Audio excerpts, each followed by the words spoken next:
You ask Tiger to solve. This deals with linear equations with one unknown. The final result is x equals -3. Let's solve it step by step. Group all x terms on the left side of the equation. Subtract 21x from both sides. Group like terms. Simplify the arithmetic. Group like terms. Simplify the arithmetic.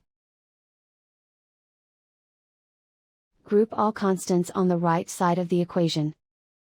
Add 8 to both sides. Simplify the arithmetic.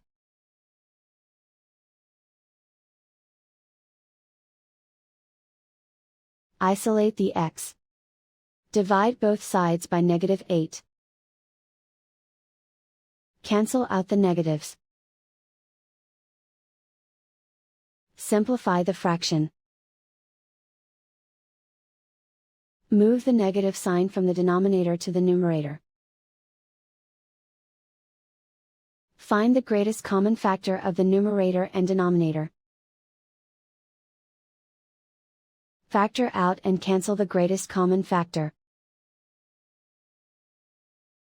And so the final result is x equals -3.